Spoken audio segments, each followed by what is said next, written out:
Back to Shark Sports Wrap here on 6:40 a.m. We're happy you're with us on this Saturday after Thanksgiving. Maybe you're getting your Christmas decorations ready. Maybe you're just having a cup of coffee. Tony Segreto here with you as we are every Saturday morning. And joining me here is the charismatic, always upbeat, always glass half full head basketball coach at NSU, Gary Tuell. The last time we spoke, it was the world was coming to an end speech. I've lost my starting guard, I've lost my center, but you're 2-2 as you head into a big road trip coming up on Tuesday, and you seem to have your injured players back. You got to feel pretty good with where you're standing. How you managed to be 2-2 with everybody out? Yeah, we, I feel good about it, Tony, that we were able to get 2 wins out of the first 4 games. We didn't play well at Northwood last week when we played Rolly Massimino's team up there, but I think it was a good learning experience for our guys, and Rolly's a saint in that gym, and even with the guys who have whistles in their mouths, I think those guys were calling fouls. I think they got commissioned for every foul they called. Yeah, let's not be accusatory, but there's that sense when you're playing a Massimino or a Krzyzewski or Bobby Knight during his day. When you're playing coaches of that type of, the folklore, there seems to be a sense that calls do go their way. Oh, there's no question about it. And, I spent a long time on the bench with Denny Crum at Louisville, and I know there were many games that I felt at the end of the game we were in good shape because we had Denny, and officials respect those guys who've had success and done well and are legends in the business. So that must mean you get a call. Well, I'm not a legend, only in my own mind. But, not yet. I'm still waiting. I don't know. A lot of people have great respect for you. Let's talk about how your team through the first 4 games, despite the injuries, were able to overcome some real good competition. And I have to believe, in coach speak, that maybe at the time it didn't appear as if those injuries came at a good time. But maybe in retrospect they did, because now the guys that did get a chance to play have experience, and when called upon they can come in and there may not be a big drop-off. Well, there's a lot of truth to that. Luke Resch and Aaron Hollis both had an opportunity to play a lot of minutes for us in the first 4 games. And even though they're undersized centers in our league, they're adequate at small forward or power forward. And, they got a lot of experience playing against good competition with Rob Huntington out and Sean Prattle out. So down the road, will that be a help to us? I hope so. I think that both Luke and Aaron came out of it better players, and I think they learned, and I think that their confidence level's up. And it helps having Rob back now, and Sean Prattle should be able to play against West Georgia on Tuesday. Our only concern with Sean is his weight. He's about 6'8", and a whole bunch right now.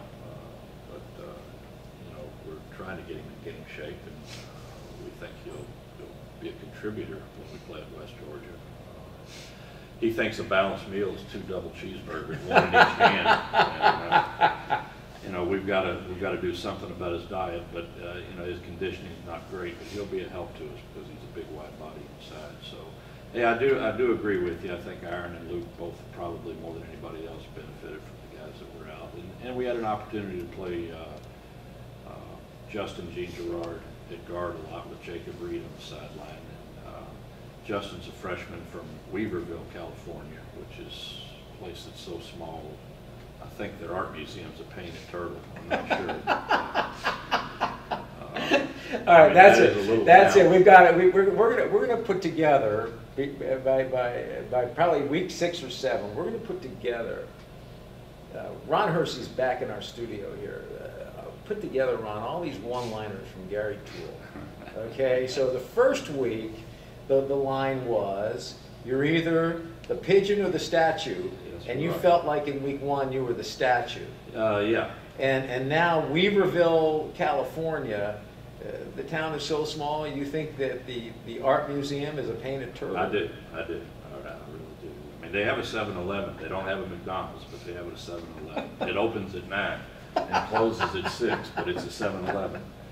But Justin Justin's a great freshman, and he's gotten a chance to play, and he does come from a small town, and this is a big city and big lights for him. But it's been a good experience for him playing too. Well, speaking of that, and I asked Leanne this, the head basketball coach for the women's side. One of the things that I've talked to coaches about over the years is that, they literally cast the fate of their careers and their livelihoods in the hands of 18, 19, and 20-year-olds. And that said, they may be great on the practice court, or great on the practice field, or great wherever, on the driving range. But what happens to them under the lights? When there's 80,000 for a football game, or 15,000 for a basketball game, and the lights are on, what are they going to do?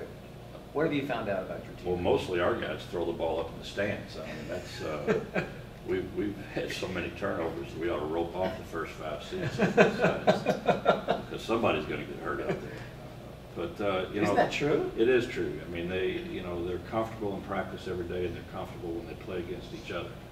And we know we have a pretty good idea of their skill level and their abilities. But when the lights come on and the competition's different, different guys react in different ways. And I think there's always a case of nerves, especially for young players. And our team's made up of a lot of guys that are here for the first time. So when you have a lot of first-year players, they're trying to understand me and understand what I want and what I don't want. And they're trying to understand each other, get a feel for each other. So there's a lot of, there's a lot of growing that has to take place. And it's a high-pressure situation, even at a Division II level for kids. Do they understand that 7-Eleven opens at 9 and closes at 6? Do they? I don't know if they truly understand you. I'm having a hard time. Well, I can't help it. That's just the way they do it in Weaver. Coaches sit around, especially head coaches sit around with their staff. Practice is over. First 4 games are over. And the coach will look at his assistants and go, who are we? Yeah, that's especially true in our sport. And I've always said, I've maintained that you don't know your team until they've played 5 games. You really do not. You can't fairly evaluate the kids until you give them an opportunity to play 5 games. And for us, it's a little difficult because we've got guys who are on a different schedule. Sean Prattle's 5 games won't be until the end of December. And to evaluate our team really and where we are and who we are, we have to wait until he's played 5 games. But it takes time to get to know a team, even if it's the same guys who played last year and they're all back. That at this age, they all change from year to year. Their egos change, their priorities change. Juniors who had no care in the world except ball become seniors who now are worried about where they're going to be working next year, what they're going to be doing, are they going to graduate on time? And they get a lot of pressure from different areas, and it changes the dynamics of a team from year to year. And when you have new guys like we do and you try to mix and match and put those kids together, it takes time for them to get to know each other, and it takes time for the coaches to really know the strengths and weaknesses of the players under pressure. Are you where you want to be? Well, you're never where you want to be. Okay, so let me retract that. But are you where you expected to be? In some ways, yes, and in other ways, no. And probably the no answer would be, going into the season, we thought we had 3 point guards who were all capable of running the team and doing the things that we wanted. What we've discovered is that we have a penchant for turnovers, and the 3 point guards are probably the most guilty. So we've begun to make adjustments. We're playing more of a 2-guard front now in practice, and we hope to become more of a 2-guard front team to take some pressure off the point guards and eliminate their ability to go one-on-one. If we put a second guard outside with those guys on top, then it changes the offense dramatically. And so we're making those changes now, but we think in the long run that's going to be the best thing for our team.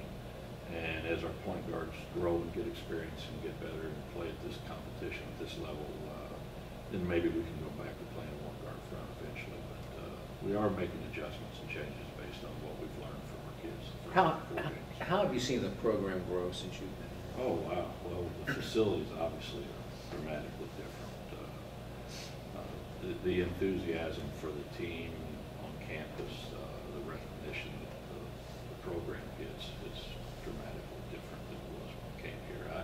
I would venture to say that when I came here 8 years ago, the majority of people who worked on this campus didn't know there was a basketball team. And many people that I met on campus who had worked here for many years said, we had no idea. I didn't know there was a team here. We have basketball. Where do we play? Well, we played across the street at Broward Community College, and that was one of the reasons people just didn't know. But now that we have our own facility, which is spectacular. Oh, it is beautiful. And you know, every D1 coach who comes in for a clinic or comes in as a friend of mine just to visit or comes here to practice when they're down to play in the Orange Bowl Classic or whatever, they will use our facility for practice, and they all they rave about it, and they talk about how it's one of the finest facilities that they would be in. Rick Majerus at St. Louis is a very good friend of mine, and Rick comes down every summer and spends some time with me. And, Rick says that our facility would be maybe the second best facility in the Atlantic 10 Conference. So it's a an lot to be impressive said for place. that. Yeah. Impressive place. Well, listen, as always, it's great to have you.